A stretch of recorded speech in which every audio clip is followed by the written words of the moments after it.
Friday night, your phone lights up. Hey, we're going out tonight, you coming?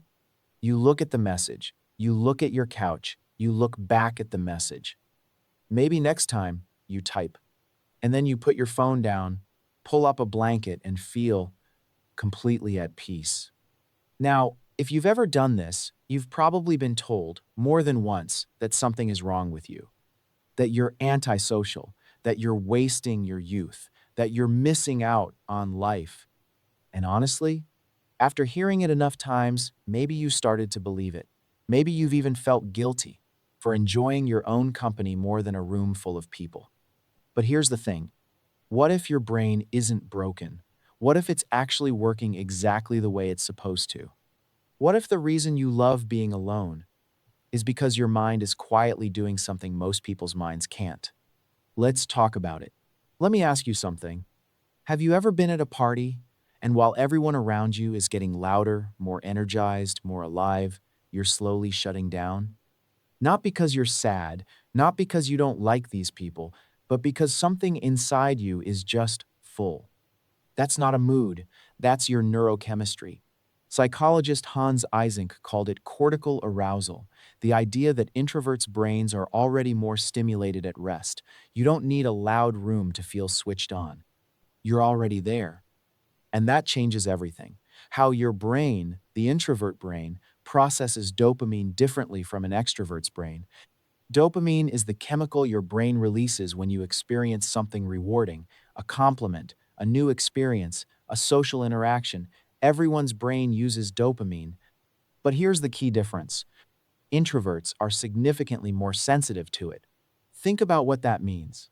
The same amount of stimulation that makes an extrovert feel, finally, this is fun, makes an introvert feel, okay, that's enough.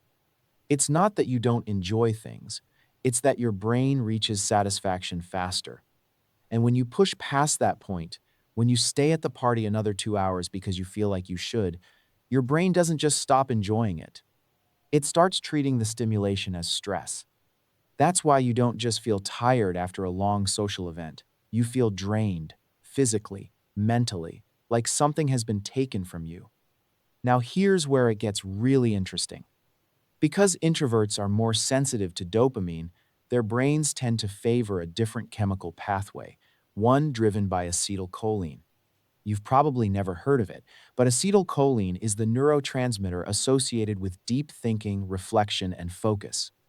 Neuropsychologist Marty Olson Laney calls it the introvert's long pathway, an acetylcholine-driven route that runs through the parts of your brain responsible for memory, reflection, and deep focus. And it produces a quieter, slower form of pleasure, the kind you feel when you're lost in a book, working on something you care about, or just sitting in silence with your own thoughts. So let me reframe this for you.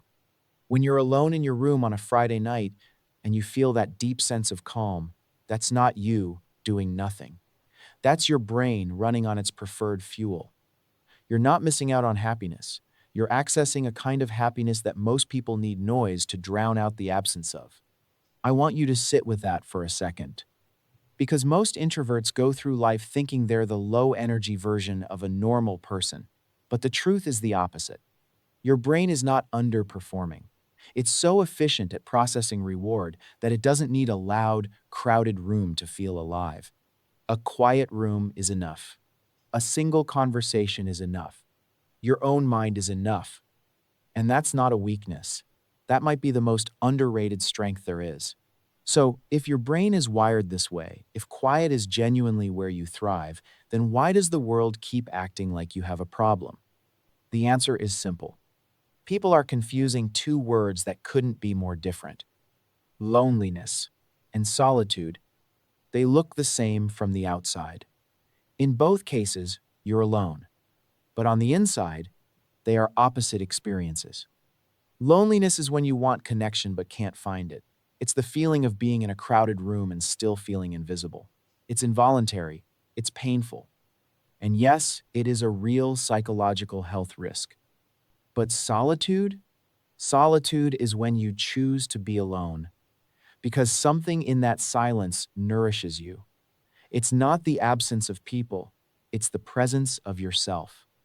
It's voluntary, it's restorative. And this isn't just a feeling. Psychologists like Richard Ryan and Edward Deci have found that when solitude is freely chosen, it actually calms your nervous system down. It lowers anxiety, reduces overstimulation, and brings you into a more reflective state. Choosing to be alone isn't avoidance, it's regulation. And yet, the world treats solitude and loneliness as the same thing. When you say, I'd rather stay in tonight, people hear, I have no one to go out with. When you spend a Sunday alone, people assume you're sad.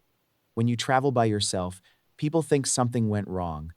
No one ever stops to ask, what if that person is exactly where they want to be? Here's what's worth remembering.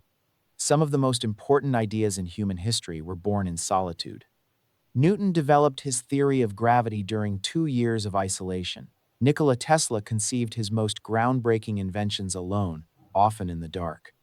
J.K. Rowling has talked about how being alone was essential to building the world of Harry Potter. These people weren't lonely, they were in solitude, and they did extraordinary things with it, not in spite of being alone, but because of it. So the next time someone looks at you with pity and says, don't you get lonely? You don't need to justify yourself. You don't need to explain dopamine sensitivity or acetylcholine pathways. Just know, quietly, in that space you've made for yourself, you're not lonely. You're in solitude, and that's one of the most powerful places a human mind can be. We live in a culture that measures a full life by how many friends you have, how many events you attend, how many photos you post. If your Friday night doesn't look exciting to someone else, it doesn't count.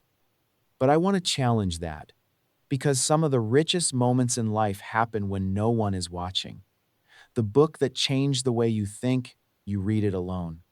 That idea that keeps you up at night, it came to you in silence. The version of yourself you like the most. You probably found that person when nobody else was in the room. A quiet life is not a small life. It is a life turned inward, toward depth, toward meaning, toward the kind of understanding that only comes when you stop performing for the world and start listening to yourself. So if you're someone who loves being alone, don't let anyone convince you that your peace is a prison. It's not. Your silence is not empty, it's full. And if this video made you feel even a little bit seen, I'd love to hear from you. Drop a comment and tell me, what's your favorite thing to do when you're alone? I'll see you in the next one.